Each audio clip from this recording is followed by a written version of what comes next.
Salam kepada semuanya, baik kepada pemirsa yang ada di rumah masing-masing dan juga kepada para hadirin yang ada di forum malam hari ini. Pada pertemuan yang keempat ini, saya akan melanjutkan untuk membahas ayat yang telah saya baca di ngaji pasan hari yang ketiga. Di hari yang ketiga, kemarin saya membahas ayat 8 sampai ayat 20. Di malam hari ini saya akan melanjutkan ayat 21 sampai ayat ke 39 gitu. Cukup banyak ayatnya, maka saya tidak membaca semuanya karena akan memakan waktu. Saya akan ambil beberapa ayat yang akan saya baca, lalu kemudian beberapa tema-tema yang ada di dalam ayat ini, yaitu ayat 21 sampai 39. Menurut saya di ayat 21 sampai ayat 39 ini ada 3 tema penting yang menurut saya mesti diungkap. Saya akan menekankan 3 tema penting itu. Setelah itu lalu kemudian saya akan membaca takleknya yang ada di tafsirnya Al-Jabiri, yaitu di halaman 89. Oke, kita akan mulai ayat 21. Bismillahirrahmanirrahim. Ya ayuhan nasu u'budu rabbakum alladzi khalaqakum walladzina min qablikum la'allakum tattaqun. Wahai para manusia, mengabdilah kepada Tuhanmu, alladzi khalaqakum walladzina min qablikum, yang telah menciptakan kamu semua dan orang-orang dari sebelum kamu. La'allakum tattaqun, agar kamu semua menjadi orang-orang yang bertakwa.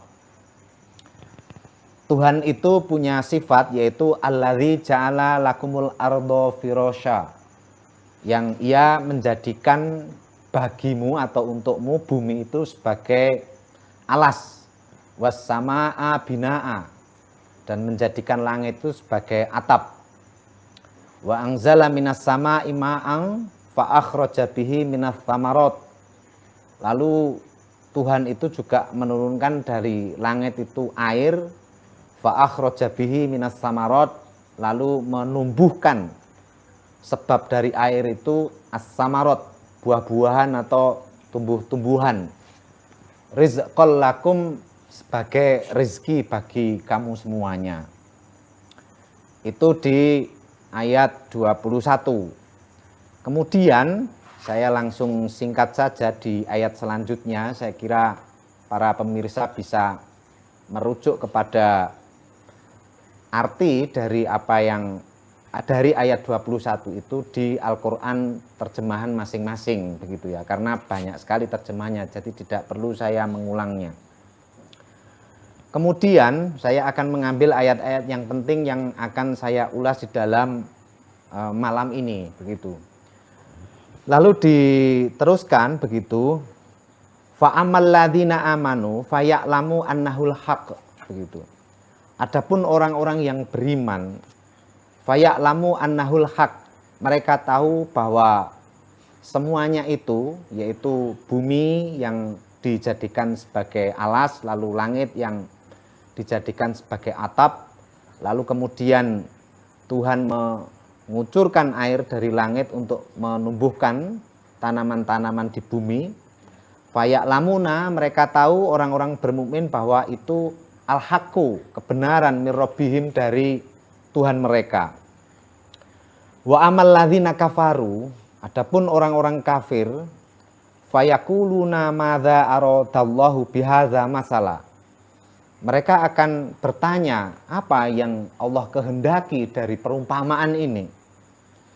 Lalu kemudian yudillu bihi katsira wa yahdi bihi katsira, Allah akan menyesatkan kebanyakan dan akan memberi petunjuk bersamaan dengan perumpamaan Tuhan itu pada kebanyakan orang juga. Wa ma yudillu bihi ilal fasikin, dan tidak akan tersesat atau tersasar jalannya ilal fasikin kecuali orang-orang yang fasik begitu. Siapa orang-orang fasik ini?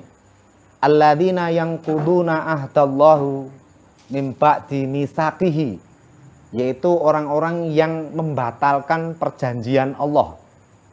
Mim ba'di mitsaqihi, setelah disepakatinya begitu, setelah diikrarkannya. Apa yang dimaksud dengan perjanjian Allah itu? Nanti kita akan ulas itu. Lalu kemudian di selanjutnya wa id qala rabbuka lil malaikati inni ja'ilun fil ardi khalifah. Dan ketika Tuhanmu berkata kepada malaikat, inni ja'ilun fil ardi khalifah, sesungguhnya saya Allah begitu, zat yang akan menjadikan di bumi ini khalifah. Khalifah itu maknanya apa? Kita akan ulas nanti. Qalu, malaikat bertanya, pertanyaannya sifatnya menggugat apa yang menjadi kehendak Tuhan. Ataj'alu fiha may yufsidu fiha wa yasfikud dima. Malaikat bertanya dengan nada menggugat, adakah kau Tuhan akan menjadikan di bumi ini orang yang akan membuat kerusakan, wa yasfikud dima, dan hanya akan mengalirkan darah. Wa nahnu nusabbihu bihamdika, bukankah kita ini sudah membaca tasbih bihamdika dengan memujimu, wa nuqaddisulak, dan kami juga mensucikanmu begitu. Ini pertanyaan malaikat kepada Tuhan dengan nada menggugat. Apa sebetulnya ini semuanya? Nanti kita akan ulas. Qala, Tuhan menjawab dari pertanyaan gugatan malaikat itu, inni a'lamu ma la ta'lamun. Sesungguhnya saya Allah a'lamu ma la ta'lamun, lebih tahu apa yang tidak kamu ketahui. Wa 'allamal adamal asma'a kullaha, dan Allah mengajarkan kepada Adam beberapa nama semuanya. Asma'ul makhluqat allati khalaqahallah ba'da khalqi Adam, yaitu nama-nama makhluk yang diciptakan Allah setelah penciptaan Adam. Summa aradohum alal malaikati faqala ambiuni bi asma'i haula'i in kuntum shodiqin. Nah, itu. Ini yang 3 hal penting yang menurut saya penting untuk diulas. Pertama, ya ayuhan nas u'budu rabbakum alladzi khalaqakum, itu yang pertama. Kemudian yang kedua yang disebut dengan fasikin alladzina yanquduna ahdallah, itu maksudnya siapa? Orang yang membatalkan perjanjian bersama Allah itu. Dan yang kemudian yang ketiga, apa maksud narasi dibalik pertanyaan malaikat kepada Tuhan terkait malaikat tidak setuju ketika Tuhan akan menciptakan seorang khalifah. Baik, 3 hal itu kita lihat takliknya Al-Jabiri dulu sebelum saya menambahi penjelasan. Takliknya Al-Jabiri itu ada di halaman 89 begitu. Berbunyi begini. Wa ila janibi haula il khusumil munafikin fil Madinah kana hunaka al musyrikuna fi Makkah adraku mundu bai'atil Aqabah. Di satu sisi pertentangan orang-orang munafik di Madinah, ada orang-orang musyrik di Mekah yang mereka itu menyaksikan bai'ah Aqabah.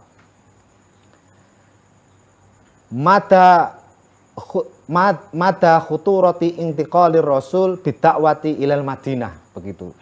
Mereka menemukan begitu betapa bahayanya ketika Rasulullah itu berpindah dakwahnya ke Madinah. Fatajannadu begitu. Fatajannadu limukharabatihi hunaka bitakhalluf ma'al yahud wal munafikin. Lalu orang musyrik itu fatajannatu, membuat sebuah pasukan, mempersiapkan pasukan limukharobatihi, untuk memerangi Nabi. Bitakhalluf ma'al Yahud, dengan melakukan takhalluf. Takhalluf itu khilfu, konfederasi atau persekutuan begitu ya. Bitakhalluf ma'al Yahud wal munafikin, bersama orang-orang Yahudi dan orang-orang munafik. Fakana labuda min antakmala as-suratu ala fadkhihim, maka pasti surat ini berfungsi untuk mengeksplornya. Wa muasalatil jidali ma'ahum fa khusisat lidzalika al-faqratu, fa khusisat lidzalika faqratun yal faqratu ar-ra'isatu as-salisah as-salisatu, dan melanjutkan perdebatan bersama orang-orang Yahudi. Oleh karena itu alinea ini dikhususkan utamanya untuk persoalan perdebatan bersama dengan orang Yahudi tersebut. Fada'ahum az-zikru al-hakimu awalan. Az-zikru al-hakimu ini maksudnya adalah ayat yang saya baca tadi, yaitu ubudu rabbakumul ladzi ya ayuhan nasu, ya ayuhan nasu ubudu rabbakum, itu maksudnya az-zikru al-hakim. Fada'ahum az-zikru al-hakimu awalan ila ibadatillahi. Lalu Al-Qur'an mengajak orang Yahudi pertamanya untuk beribadah kepada Allah. Alladzi khalaqahum wa ja'ala lahumul arda firasya was samaa saqfan, yang telah menciptakan orang Yahudi dan menjadikan untuk mereka itu bumi sebagai alas, was samaa saqfan, dan menjadikan langit itu sebagai atap. Wa anzala lahumul amtaru fa akhraja lahum rizqahum. Lalu Allah menurunkan bagi orang-orang Yahudi, untuk orang-orang Yahudi, amtor, hujan. Fa akhraja lahum rizqahum, lalu menumbuhkan untuk mereka rizki mereka. Minaz-zar'i was-samarati ila akhirih, dari pertanian, buah-buahan dan seterusnya. Wada'ahum ila tarki syirki, dan mengajak orang-orang Yahudi untuk meninggalkan syirik. Wa ibadatil asnami allati la taf'alu syai'an, dan menjauhi atau meninggalkan syirik dan ibadatil asnam, dan menyembah berhala. Allati la taf'alu syai'an, yang berhala itu tidak bisa berbuat apa-apa. Summa tahaddahum sanian bil ityani, kemudian menantang orang Yahudi yang kedua, bil ityani bisuratin misli hadzal Qur'an, untuk mendatangkan surat seperti Quran ini. Ingkanu yasukuna fi kaunihi minallah, seandainya mereka itu ragu keberadaan Quran itu dari Allah Subhanahu wa ta'ala. Waliyutallabu musa'adatal asnam, dan sebaiknya mereka juga mencari bantuan kepada berhala-berhala itu, yang ini tentu tidak mampu. Tsumma akadat lahumus suratu annahum la yastati'u. Kemudian surah ini, surah yang ayatnya saya baca itu, menegaskan bahwa mereka tidak akan mampu. Wa anna alaihim bitali tarkul israri ala takdzibin Nabi Muhammad wa risalatihi. Dan selanjutnya bagi mereka sebaiknya meninggalkan desakan untuk mendustakan Nabi Muhammad dan risalahnya. Liyujannibu adzaban nari, agar mereka terhindar siksa neraka yaumal kiamati, di hari kiamat. Wa yaltahiqu bil mu'minina fil jannah, dan mengikuti orang-orang beriman untuk menuju ke surga. Allati uiddat lahum, yang itu sudah dipersiapkan untuk mereka. Wahuna yatadakhalu al-qasas al-Qur'ani. Dalam kerangka ini masuklah kisah tentang Al-Qur'an. Fatati akisatu iblis alladzi asira ala adamil intisal. Datanglah kisah iblis yang senantiasa tidak melaksanakan perintah Allah. Ala adami intisali li awamirillah. Indama amara al malaikatu bisujud. Ketika Allah memerintah malaikat sujud li Adama kepada Nabi Adam. Farofado wastakbaro. Lalu iblis menolak dan merasa dirinya sombong.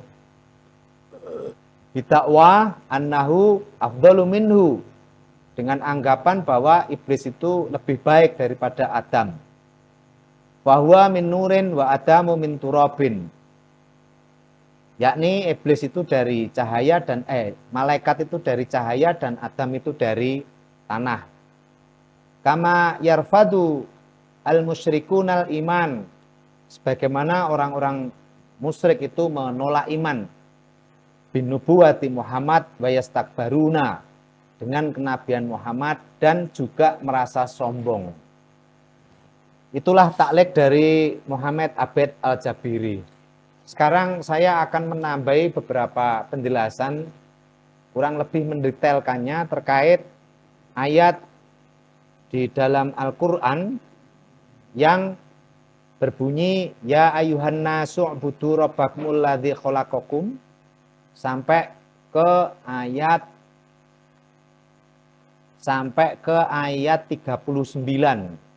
Nah, penambahan keterangannya yang akan saya tambahi keterangannya yaitu terkait dengan yang pertama ya ayuhan nasu ubudu rabbakum, ini konteksnya kayak apa? Hai manusia, sembahlah Tuhanmu, ini konteksnya kayak apa? Lalu kemudian yang kedua terkait fasikin. Wa ma yudillu bihi ilal fasikin alladzina yanquduna ahdallahi min ba'di mitsaqihi. Yaitu orang-orang fasik di dalam hal ini itu siapa? Kemudian yang terakhir terkait dengan kisah Adam, yang mana malaikat disuruh sujud kepadanya, lalu malaikat itu menolak. Ini sebetulnya kisah seperti ini itu, makna dibalik kisah itu apa? Inilah yang akan saya tambahi penjelasannya. Oke, sebelum menambah penjelasan, saya akan memberikan konteks terlebih dahulu bagaimana situasinya ketika ya ayuhan nasu ubudu rabbakum ini turun pada waktu itu. Hadirin dan sahabat-sahabat yang ada di rumah masing-masing, konteksnya kurang lebih begini. Ketika Nabi Muhammad membuat perjanjian, yang perjanjian itu disebut dengan Piagam Madinah. Ada satu klausul di dalam Piagam Madinah itu yang berbunyi wa imma mimma ikhtalaftum fihi fa inna maraddahu ilallahi wa Muhammad. Seandainya kamu berselisih, maka tempat rujukannya fa inna maraddahu, maka tempat rujukannya ilallahi wa Muhammad. Yang menjadi resah itu adalah soal kata maraddahum. Fa inna maraddahu. Maraddahu ini memang artinya tempat rujukan. Tapi sebetulnya maknanya itu adalah menegaskan bahwa Nabi Muhammad Shallallahu Alaihi Wasallam dengan adanya klausa itu meningkat karirnya dari awalnya sebagai seorang agamawan, itu menjadi pemimpin politik utama. Bagaimana maksudnya menjadi agamawan itu?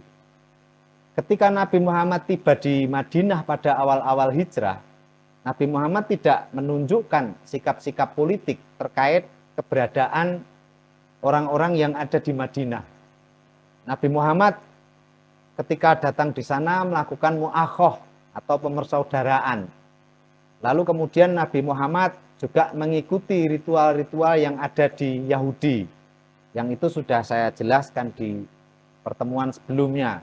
Seperti melaksanakan puasa, lalu kemudian juga eh, menghadapkan sholatnya ke arah Yerusalem dan seterusnya. Lalu kemudian membangun masjid, yaitu membangun Masjid Quba, lalu kemudian membangun Masjid Nabawi. Itulah bulan-bulan awal yang dilakukan oleh Nabi Muhammad di Madinah. Pada konteks seperti itu tidak terjadi masalah dengan orang-orang Madinah. Orang Madinah tidak melihat Nabi Muhammad sebagai figur ancaman pada waktu itu. Makanya di antara beberapa penulis menyatakan bahwa pada kondisi itu Nabi Muhammad bertindak sebagai agamawan.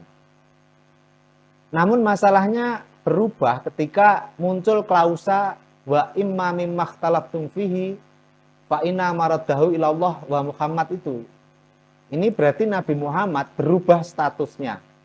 Dari awalnya dia sebagai agamawan berubah menjadi pemimpin politik utama. Kita bisa membayangkan situasinya pada waktu itu bahwa konflik antar suku di Madinah terkait suku-suku yang ingin menjadi penguasa di Madinah pada waktu itu masih kuat. Bani Nadir, Qainuqa, lalu kemudian Quraidah, Bani Haris, Bani Abdul Asol, lalu kemudian Bani Amr bin Auf, lalu kemudian Bani Aus, dan seterusnya. Itu konflik antar suku agar sukunya itu menjadi suku penguasa di Madinah itu masih kuat. Elit-elitnya itu juga masih berkompetisi untuk dirinya dan sukunya itu menjadi pemimpin politik utama di waktu itu. Nah, ketika dalam situasi seperti itu, ini Nabi Muhammad mengangkat dirinya sebagai pemimpin politik utama. Ini bagaimana situasinya bisa kita pahami bahwa di tengah kompetisi yang berlangsung, ini ada orang non-pribumi. Saya katakan non-pribumi karena Nabi Muhammad itu berasal dari Mekah, lalu hijrah di Madinah. Dan Nabi Muhammad itu dari Arab, rasnya Arab. Sementara Yahudi Madinah itu rasnya adalah ras Yahudi, yang merupakan keturunan dari Siti Saroh, sementara Arab itu keturunan dari Nabi Ismail. Nah, Nabi Muhammad yang non-pribumi, pendatang juga, ini menegaskan dirinya menjadi pemimpin politik utama. Dalam situasi ini, kira-kira saudara bisa menggambarkan bahwa ini situasi yang cukup mengagetkan. Di tengah kompetisi antar suku yang sedang ingin berkuasa, ini tiba-tiba Nabi Muhammad ingin berkuasa juga. Fa inna maradahu ilallahi wa Muhammad. Begitu. Makanya kemudian dengan klausa di dalam Piagam Madinah ini, di mana kompetisi politik pada waktu itu sedang berlangsung, ini membuat situasi menjadi berubah. Yang awalnya tenang-tenang ketika Nabi Muhammad menjadi agamawan, ini situasinya berubah. Nah, bagaimana perubahan situasinya? Bagaimana perubahan situasinya? Pertama, yaitu muncul kelompok munafik, seperti Abdullah bin Ubay, dan suku-suku yang menjadi sekutunya, seperti Bani Nadir, lalu Aus Al-Manat, ini sekutu-sekutunya ini, sekutu-sekutu dari Abdullah bin Ubay. Ini muncullah kelompok munafik ini. Kelompok munafik ini oposisi diam-diam kepada Nabi Muhammad. Ada yang melakukan oposisi terbuka, menegaskan dirinya tidak mau untuk mengikuti Nabi Muhammad, terkait Nabi Muhammad berubah karirnya menjadi pemimpin politik. Ini melakukan oposisi terbuka. Siapa oposan terbuka ini? Yaitu Yahudi-Yahudi yang mereka keturunan Yahudi biologis, atau dalam istilah yang ditulis oleh beberapa penulis sejarah itu dikenal dengan Yahudi offspring, Yahudi asli, Yahudi keturunan dari Nabi Musa, atau jalur dari Lewi, yaitu anak dari Nabi Yakub yang bernama Lewi. Inilah jalur-jalur Nabi dari Yahudi. Ini melakukan oposisi terbuka. Lalu kemudian yang ketiga, muncul hijrah terbalik. Muncul hijrah terbalik. Saya sebut hijrah terbalik itu adalah ada kelompok Yahudi yang ada di Madinah, Yahudi Bani Aus, itu melakukan hijrah dari Madinah ke Mekah. Tidak mau untuk bertempat di Madinah. Terkait Nabi Muhammad ini menjadi pemimpin politik utama. Nah, situasinya seperti itu, begitu ya. Situasinya seperti itu. Ada kelompok munafik, oposisi diam-diam, litakhribi dakhili kaumin Nabi, untuk menghancurkan dari dalam kaumnya Nabi Muhammad. Namun mereka diam-diam. Ada yang terbuka, begitu. Seperti Bani Nadir, Quraidah, sama Qainuqa. Ada yang hijrah terbalik, yaitu hijrah dari Madinah menuju ke Mekah untuk bergabung dengan orang-orang Quraisy, begitu. Siapa saja orang-orang yang melakukan hijrah terbalik ini? Di dalam beberapa kitab sirah, misalnya Ibnu Hisam, As-Sirah An-Nabawiyah, ini di jilid yang kedua, itu bisa dibaca di jilid yang kedua di halaman 235. Begitu. Ibnu Hisam menggambarkan hijrahnya kelompok hijrah terbalik ini ada dua orang. Yang pertama yaitu Abu Amr Ar-Rohibi. Abu Amr Ar-Rohibi ini dikenal di Madinah sebagai sufi ya, atau kaum asketis. Kaum asketis itu mungkin adalah orang-orang yang zuhudnya kuat. Di dalam beberapa tulisan juga ada yang menyatakan bahwa Abu Amr Ar-Rohibi ini dikenal sebagai kaum kabalis. Kaum kabalis itu jika di dunia Islam itu aulia, begitu. Jika di dunia Nasrani ini orang yang tergolong santo. Nah, di Yahudi, auliyanya Yahudi itu sebutannya adalah kabalis. Jadi Abu Amr Ar-Rohibi ini saking asketisnya dan zuhudnya, maka dia dikenal sebagai orang kabalis atau walinya Yahudi pada waktu itu. Nah, Ibnu Hisam mencatat bahwa kepergian dari Abu Amr Ar-Rohibi ini dari Madinah menuju ke Mekah, ini dialognya diungkap oleh Ibnu Hisam. Dialognya kurang lebih seperti ini. Innaka adkhalta ya Muhammad fil hanifiyah ma laisa minha. Hai Muhammad, sesungguhnya kamu memasukkan di dalam agama Hanifiyah. Agama Hanifiyah itu agamanya Nabi Ibrahim. Ma laisa minha, sesuatu yang bukan bagian dari agama Hanifiyah itu. Lalu kemudian Abu Amr Ar-Rohibi meninggalkan Nabi Muhammad, hijrah menuju Mekah. Lalu kemudian dari peristiwa ini Nabi Muhammad menyebutnya sebagai fasik.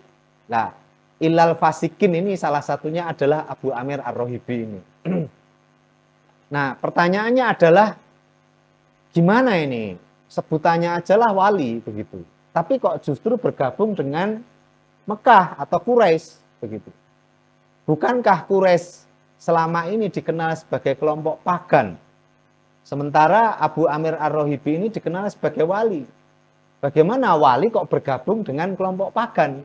Ini ceritanya bagaimana? Kok tidak ke misalnya Yerusalem atau misalnya ke yang lain, justru ke kelompok pagan gitu. Hijrahnya kok justru ke sana. Lah di dalam hal ini penting membaca juga atau mengulas tentang kitabnya Ibnu Hisam. Itu ada bab yang bercerita tentang humas. Humas itu sebuah institusi. Sebuah institusi yang dikelola oleh orang-orang Arab pada waktu itu, khususnya suku-suku kuat, yang dikelola yang tujuannya itu adalah merawat agama Hanif. Yang bentuk perawatannya itu adalah melanggengkan ritual-ritual yang menurut mereka itu peninggalan Nabi Ibrahim. Dan ritual-ritual itu dilaksanakan itu di sekitar Ka'bah, seperti melaksanakan haji, umroh, dan seterusnya. Nah, ini pengelolanya adalah humas ini. Nah, maka dari itu bisa kita pahami bahwa Abu Amir Ar-Rohibi yang dikenal sebagai seorang Hanif, mengapa dia hijrahnya ke Mekah, yang dikenal pagan, itu bisa dipahami bahwa ternyata di Mekah itu ada organisasi yang disebut dengan Humas, yang mereka ini tekadnya adalah merawat agama Ibrahim. Humas ini maksudnya adalah semangat agama. Gitu. Jadi organisasi itu, Humas itu maknanya adalah semangat agama. Semangat agama apa ya? Semangat agama Ibrahim itu. Nah ini Abu Amir Ar-Rohibi hijrah ke sana untuk bertemu dan bergabung dengan orang-orang yang di dalam yang merawat agama Humas ini. Nah orang-orang yang di dalam agama Humas ini atau yang merawat ini termasuk di dalamnya seperti Abu Sofyan, Abu Jahal yang selama ini dikenal sebagai tokoh-tokoh pagan atau tokoh-tokoh penentang Nabi Muhammad. Maka dari itu kepergian Abu Amir Ar-Rohibi terkait dengan hijrahnya dari Madinah ke Mekah ini adalah dia lebih percaya kepada Humas ini daripada kepada Nabi Muhammad. Kendati Nabi Muhammad itu mengaku dirinya juga sebagai penerus agama Ibrahim. Nah inilah hijrahnya Abu Amir Ar-Rohibi. Lalu kemudian ada hijrah juga yang dilakukan oleh Qais bin Aslat. Ini, Qais bin Aslat. Qais bin Aslat ini juga dari Bani Amr bin Auf. Begitu. Amr bin Auf itu adalah Yatahawat ya, bukan Yahudi tapi Yatahawat. Yatahawat itu orang Arab yang menjadi Yahudi, itu Yatahawat. Nah, Qais bin Aslat ini juga hijrah bersama Abu Amir Ar-Rohibi menuju ke Mekah. Yang nanti dua orang ini, Qais bin Aslat sama Abu Amir Ar-Rohibi, nanti ketika perang terjadi antara Nabi Muhammad dengan kelompok Quraisy Mekah, justru dua orang ini yang dikenal sebagai Kabalis itu berpihak kepada musuhnya Nabi Muhammad, lalu bertarung bersama dengan orang-orang Quraisy untuk memusuhi Nabi Muhammad. Nah inilah dua orang ini. Nah, seiring dengan kepergian Qais bin Aslat dengan Abu Amir Ar-Rohibi dari Madinah ke Mekah, ini juga dibaca secara serius oleh Nabi Muhammad seperti orang-orang Mekah membaca serius hijrah Nabi Muhammad ke Madinah. Tuh. Maksudnya dibaca serius itu bagaimana begitu? Dibaca serius itu seperti ungkapan ini loh. Madza khuturatin tiqalir rasul bidakwah ila al-Madinah fatajannatu li mukharabatihi. Betapa bahayanya perpindahan Rasul dakwahnya kepada Madinah itu dibaca serius itu maksudnya adalah orang Quraisy itu melihat hijrah Nabi Muhammad itu dianggap sebagai ancaman. Sama juga Nabi Muhammad melihat hijrahnya Abu Amir Ar-Rohibi sama Qais bin Aslat ini sebagai ancaman begitu. Ancaman yang bagaimana maksudnya? Ancaman di dalam ini artinya jika Abu Amir Ar-Rohibi ini sampai ke Quraisy Mekah begitu. Sampai ke Quraisy Mekah, itu informasi terkait kekuatan Madinah itu bisa bocor di tangan musuh. Dan ini secara militer berbahaya. Bisa berbahaya. Kenapa? Kekuatan itu jika diketahui oleh lawan, maka lawan akan mempersiapkan diri untuk mencari celah merobohkan kekuatan itu. Makanya kemudian hal ini tidak bisa dianggap sepele oleh Nabi Muhammad terkait dengan migrasi atau hijrah terbalik dari kelompok-kelompok yang kelompok Abu Amir Ar-Rohibi dan Qais bin Aslat ini. Jadi itu situasinya. Maka dalam situasi itu muncullah ayat, gitu loh. Muncullah ayat itu berbunyi ya ayyuhan nasu ubudu rabbakum alladzi khalaqakum walladzina min qablikum la'allakum tattaqun. Alladzi ja'ala lakumul arda firasya was samaa'a binaan wa anzala minas sama'i ma'an fa akhraja bihi minas samarat. Jadi konteks ayat ini turun terkait dengan hiruk pikuk yang ada di Madinah karena munculnya 3 faksi. Faksi munafik, faksi oposisi terbuka, dan faksi hijrah terbalik dari Madinah menuju ke Mekah. Lalu Allah menurunkan ayat untuk mengajak lagi para oposan-oposan itu, yang oposan terbuka, yang hijrah terbalik, dan oposan yang diam-diam itu dengan sebutan ya ayuhan nas, wahai manusia, begitu. Oh budu robbakum, mengabdilah kembali kepada Tuhanmu. Nah itu konteksnya seperti itu. Konteks turunnya ayat ya ayuhan nasuk budu. Jadi semacam meredam situasi begitu. Namun yang terjadi justru sebaliknya. Yang terjadi justru sebaliknya. Quran yang mencoba meredam situasi itu diabaikan oleh 3 kelompok tadi. Kelompok munafik, kelompok oposan terbuka, sama kelompok yang hijrah terbalik itu. Diabaikan. Oleh karena itu pengabaian ini situasinya menjadi tidak berubah. Artinya yang oposan ya tetap oposan, yang melawan Muhammad ya tetap melawan Muhammad begitu. Baik secara diam-diam atau terbuka. Nah, dalam konteks di mana ajakan Tuhan itu tidak mempunyai arti tidak mempunyai arti apa dalam kondisi itu. Sementara Nabi Muhammad ini juga melihat bahaya ketika orang hijrah terbalik itu ketika sampai ke Mekah, mereka bisa membocorkan kekuatan Nabi Muhammad di Madinah. Nah, apa yang dilakukan Nabi Muhammad ketika wahyu yang turun kepada Nabi Muhammad itu tidak direspon oleh 3 kelompok tadi? Nah, ini Nabi Muhammad mempersiapkan diri juga. Jadi dia mencoba melakukan persiapan-persiapan di mana persiapan itu terkait jika situasinya tidak bisa diantisipasi atau sulit ditangani. Nah, apa yang dilakukan oleh Nabi Muhammad? Yang dilakukan oleh Nabi Muhammad ini terutama yang terkait dengan persoalan hijrah terbalik itu, karena bisa membocorkan kekuatan Nabi Muhammad di Madinah. Yang dilakukan oleh Nabi Muhammad untuk mengantisipasi bahaya orang Quraisy yang telah tahu kekuatan Nabi Muhammad adalah menyusun sebuah kekuatan militer untuk melakukan ekspedisi, gitu. Ekspedisi militer, atau di dalam kitab-kitab sirah dikenal dengan istilah syariah, ekspedisi militer. Nah, ini ada beberapa lokasi yang akan ditaklukkan oleh Nabi Muhammad terkait dengan ekspedisi militernya. Yang pertama itu ekspedisi militer ini ekspedisi militer ini untuk menambah kekuatan Madinah. Jangan-jangan orang Mekah ini menyerbu tiba-tiba begitu. Nah, ekspedisi militer pertama itu dilakukan di suku Buat. Suku Buat. Suku Buat itu kalau Anda semuanya melihat peta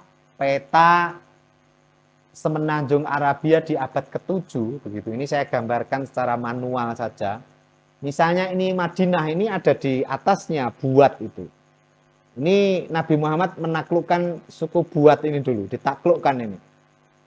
Nah, kebetulan mau suku Buat untuk bergabung dengan Nabi Muhammad di Madinah. Kemudian ada lagi yang ditaklukkan oleh Nabi Muhammad adalah suku yang berada di wilayah barat Madinah, yaitu suku Usairah.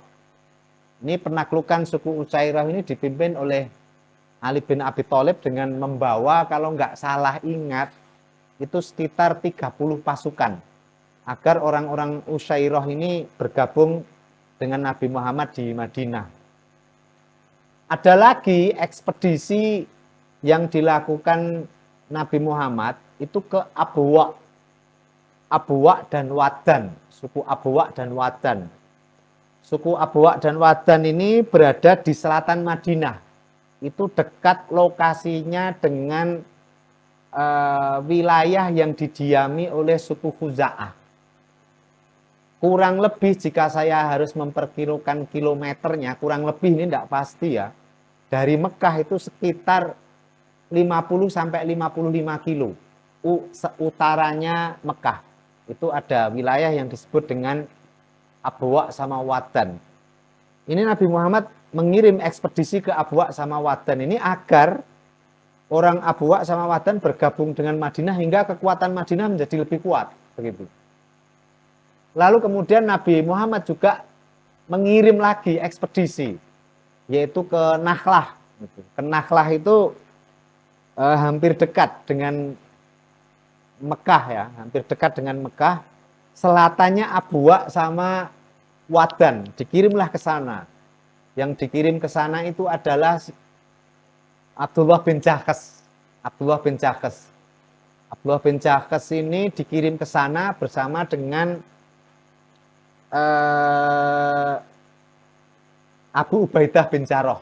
Abu Ubaidah bin Jarrah itu dikirim ke sana untuk menaklukkan Nakhlah agar mau bergabung dengan Nabi Muhammad di Madinah. Jadi Madinah juga mempersiapkan diri untuk memperkuat diri juga. Nanti jangan-jangan orang Quraisy Mekah ini melakukan serangan. Maka kemudian Nabi Muhammad juga memperkuat diri, begitu. Kebetulan begitu ya, lokasi-lokasi yang saya sebutkan tadi, Abwa sama Wadan, Usairah, Nakhlah, lalu kemudian Buat, ini mau bergabung dengan Nabi Muhammad. Mau bergabung dengan Nabi Muhammad di Madinah. Sehingga kekuatannya bertambah dengan bergabungnya beberapa suku-suku yang saya sebutkan tadi. Nah, ketika sudah bergabung begitu, yang menarik adalah situasi peristiwa yang terjadi di Nakhlah. Yang terjadi di Nakhlah, dekat Mekah ini. Kebetulan pada waktu itu orang Mekah itu mau melakukan ekspedisi dagang. Melakukan ekspedisi dagang, lah ini dicegat sama Abdullah bin Jahkes dan Ubaidah bin Jarrah. Dicegat begitu, sempat terjadi perkelahian di antara dua kelompok ini. Lalu kemudian ada anak panah yang meluncur sehingga membunuh salah satu dari delegasi dagangnya orang Quraisy. Terbunuhlah satu di antara orang Quraisy itu. Nah, dengan terbunuh ini lalu kemudian orang-orang Quraisy ini mulai kocar-kacir. Dengan kocar-kacirnya orang Quraisy itu lalu kemudian dagangannya diambil. Dagangannya diambil, lalu kemudian dibawa oleh Abdullah bin Jahkes beserta rombongannya ke Madinah untuk dipersembahkan Nabi sebagai ghanimah. Gitu. Nah, yang menjadi persoalan adalah terjadinya perkelahian dan melemparkan anak panah itu hingga membunuh salah satu dari orang Quraisy itu terjadi pada bulan Rajab, di tanggal 1 bulan Rajab. Mengapa itu menjadi persoalan? Karena di Arab pada waktu itu ada yang disebut dengan Ashurul Hurum atau bulan-bulan yang diharamkan. Di mana di Ashurul Hurum ini orang tidak boleh bertengkar, tidak boleh bawa senjata, tidak boleh saling membunuh, dan seterusnya. Nah, ini Abdullah bin Jahkes ini bukan hanya bertengkar, tapi sampai membunuh. Ini artinya, ini sama dengan menabuh genderang perang dengan orang-orang Quraisy. Dengan kepergiannya, dengan kepulangannya Abdullah bin Jahkes ke Madinah dengan membawa ghanimah ini, Nabi Muhammad langsung memahami bahwa terbunuhnya salah satu dari orang Quraisy ini bukan hal sepele. Ini akan memicu peristiwa-peristiwa selanjutnya. Yang dari sinilah lalu kemudian cikal bakal dari terbunuhnya salah satu orang Quraisy ini yang berakibat pada meletusnya perang Badar, gitu. Meletusnya perang Badar. Jadi di dalam hal ini situasi di antara dua kelompok ini pada awalnya memang sudah saling mengancam. Tinggal kayak balon itu sudah melembung. Tinggal butuh satu pemantik agar balon itu meletus. Nah, pemantiknya salah satunya adalah Abdullah bin Jahsh. Dengan meletusnya balon itu maka pecahlah perang, yaitu perang Badar itu, yang kemudian dimenangkan oleh pihak Nabi Muhammad. Itulah situasinya yang terjadi, sehingga Nabi Muhammad harus membentuk ekspedisi militer itu. Kurang lebih seperti itu. Nah, lalu kemudian kita akan melanjutkan kata-kata yang masih misteri, yang mana kata-kata itu selama ini digunakan, tapi sebetulnya konteks khususnya tidak tahu. Apa itu? Fasikin. Wa ma yudillu bihi ilal fasikin. Jadi artinya begini, setelah melakukan ekspedisi militer, ini merespon terkait dengan orang yang hijrah terbalik. Ini di Madinah ini ada orang yang melakukan oposisi terbuka dengan Nabi Muhammad, yaitu suku-suku Yahudi itu. Nah, Al-Quran juga merespon terkait dengan suku-suku Yahudi yang melakukan oposisi terbuka itu. Apa respon Al-Quran terhadap orang-orang Yahudi melakukan oposisi terbuka kepada Nabi Muhammad? Yaitu dengan menyebutnya dengan mereka adalah orang-orang fasik. Orang-orang fasik itu adalah ini, alladzina yanquduna ahdallahi min ba'di mitsaqihi. Orang-orang yang membatalkan perjanjian dengan Allah setelah mereka berikrar untuk melakukan perjanjian. Nah, siapa di dalam hal ini adalah orang-orang Yahudi Madinah yang melakukan oposisi terbuka dengan Nabi Muhammad. Diresponlah oleh Allah dengan menyatakan alladzina yanquduna ahdallahi min ba'di mitsaqihi wa yaqta'una ma amarallahu bihi ayyusala. Dan mereka memutuskan apa yang diperintahkan Allah untuk disambungkan, gitu. Wa yafsuduna fil ardi, dan membuat kerusakan di bumi. Jadi istilah yang kuduna ahdallah ini arahnya adalah kepada Yahudi yang melakukan oposisi terbuka. Mereka melakukan pembatalan perjanjian. Pembatalan perjanjian apa di dalam hal ini? Ya, pembatalan perjanjian terkait mereka tidak mau lagi mengikuti Nabi Muhammad untuk menaati piagam Madinah.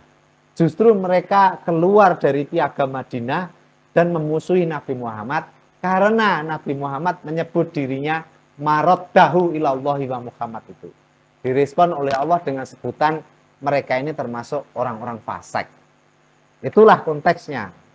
Nah, jadi semoga Anda bisa memahami liku-liku dari apa yang saya jelaskan itu. Kemudian yang terakhir itu ada narasi kisah yang diungkap di dalam Al-Quran. Narasi kisahnya adalah wa idz qala rabbuka lil malaikati inni ja'ilun fil ardi khalifah. Ini arahnya kemana ini? Ini kok Tuhan membuat narasi tentang sesungguhnya saya akan menjadikan di bumi ini seorang khalifah. Ini arah maknanya kemana ini? Arah maknanya adalah kepada orang-orang di Madinah yang melakukan oposisi terbuka dan oposisi diam-diam. Begitu. Nah, bagaimana bisa ditangkap makna seperti itu terkait dengan orang-orang Yahudi Madinah yang melakukan pembatalan perjanjian itu? Jadi begini cara menangkap tentang makna dibalik narasi kisah Adam yang diceritakan di dalam ini ja'ilun fil ardi khalifah. Begini pemirsa yang budiman, itu ada 3 kalimat ya, ada 3 kalimat. Yang pertama, ini ja'ilun fil ardi khalifah. Saya akan menjadikan di bumi ini seorang khalifah. Ini yang pertama. Yang kedua, ataj'alu fiha may yufsidu fiha wa yasfiku dima. Ini malaikat menggugat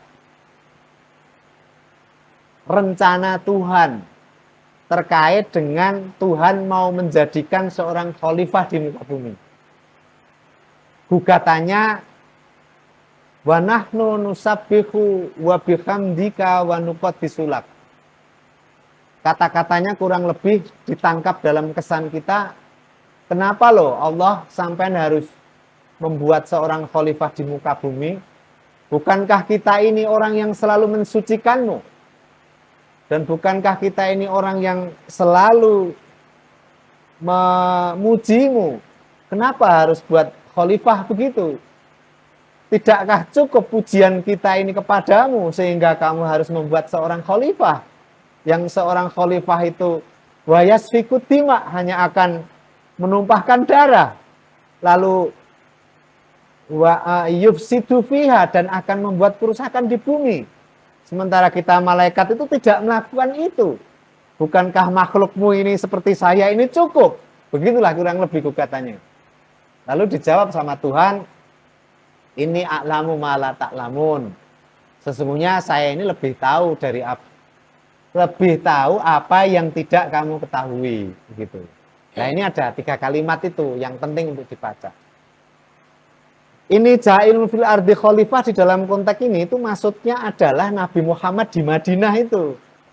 Di mana Nabi Muhammad itu mengangkat dirinya seorang pemimpin utama. Seorang pemimpin utama itu makna dari khalifah itu. Jadi khalifah di dalam hal ini terkait dengan Nabi Muhammad itu. Namun anehnya begitu, orang-orang Yahudi Madinah tidak mau menerimanya Nabi Muhammad itu, karena orang-orang Yahudi Madinah itu merasa lebih saleh, dan mereka juga merasa bahwa dirinya itu lebih suci, karena agama yang dipeluk oleh orang Yahudi Madinah ini lebih tua dari agama yang dibawa oleh Nabi Muhammad. Makanya ataj'alu fiha may yufsidu fiha wa yasfiku dima itu digambarkan malaikat yang melakukan gugatan itu. Di mana malaikat itu merasa bahwa dirinya lebih saleh daripada Nabi Adam. Sama seperti orang-orang Yahudi Madinah yang merasa lebih saleh daripada Nabi Muhammad. Nah, ini sebetulnya musuh-musuh Nabi Muhammad di Madinah itu justru banyak dari orang-orang saleh. Karena merasa ego spiritual. Jadi orang-orang yang punya spiritual itu egonya kebanyakan besar. Yaitu ego suci. Merasa dirinya soleh, sudah merasa menyebut nama Tuhan, sudah merasa dirinya banyak melakukan ritual. Mereka merasa dirinya lebih soleh, sehingga melihat dirinya itu lebih tinggi daripada siapapun. Yang tidak bisa dibandingkan dengan orang-orang di luar dirinya, yang tidak melakukan apa yang dia lakukan. Kurang lebih seperti itu. Inilah yang disebut dengan ego spiritual. Jadi, malaikat merasa bahwa dirinya itu lebih saleh daripada Adam, seperti orang Yahudi itu merasa lebih saleh daripada Muhammad. Makanya malaikat itu tidak mau, seolah-olah tidak terima Adam itu diangkat sebagai khalifah, seperti tidak menerimanya orang Yahudi Madinah kepada kepemimpinan Nabi Muhammad. Makanya kemudian usjudu li adama fasajadu illa iblis, begitu. Bersujudlah kepada Adam, maksudnya taatlah kepada Nabi Muhammad. Fasajadu, lalu banyak malaikat yang bersujud. Pada konteks waktu itu banyak juga orang Yahudi yang mau mengangkat Nabi Muhammad. Illa iblis, kecuali para iblis yang mereka itu aba wastakbar, merasa sombong. Sombongnya apa? Sombong karena merasa dirinya itu lebih spiritual daripada Nabi Muhammad. Merasa lebih saleh daripada Nabi Muhammad. Maka kemudian inilah bahayanya ego suci. Ego suci itu jauh lebih berbahaya daripada ego-ego yang lain, karena dia tidak mau tunduk kepada orang. Begitu. Nah, dari konteks ini a'lamu ma la ta'lamun. Sesungguhnya Allah lebih tahu mengapa menjadikan Nabi Muhammad itu harusnya menjadi pemimpin-pemimpin kalian. Saya ya yang paling tahu. Itulah dibalik konteks narasi tentang Adam yang terkait dengan ayat yang barusan saya baca itu. Oleh karena itu, sebetulnya narasi Adam dalam konteks ini itu sebetulnya narasi litakbih, menghinakan orang-orang yang merasa dirinya suci terkait dengan orang-orang Yahudi yang ada di Madinah itu. Jadi kritik Tuhan terhadap orang-orang yang ego spiritualnya sangat tinggi.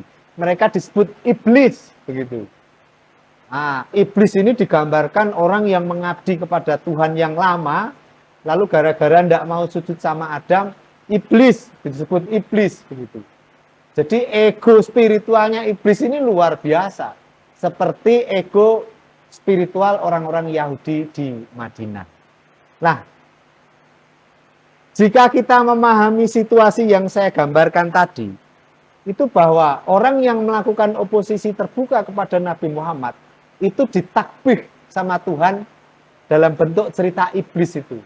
Takbihnya adalah dengan cara orang-orang Yahudi Madinah itu disebut sebagai iblis oleh Tuhan, kendati mereka adalah orang-orang yang saleh. Nah, inilah bahayanya ego spiritual itu. Nah, dari ayat ini bisa kita pahami bahwa bagaimana ayat ini sebetulnya kuat sekali dimensi politisnya. Kuat sekali responnya Allah terkait dengan situasi politik pada waktu itu. Makanya kemudian penting untuk meletakkan konteks dalam setiap ayat agar kita tidak memutilasi ayat itu keluar dari konteks historisnya. Memang berbahaya mengeluarkan ayat dari konteks historisnya, sangat berbahaya.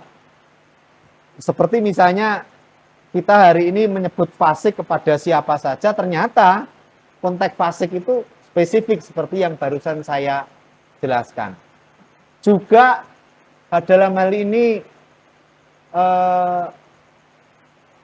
narasi tentang Adam dan malaikat itu kebanyakan yang dieksplor itu justru keluar dari tidak menggali makna yang ada di dalamnya.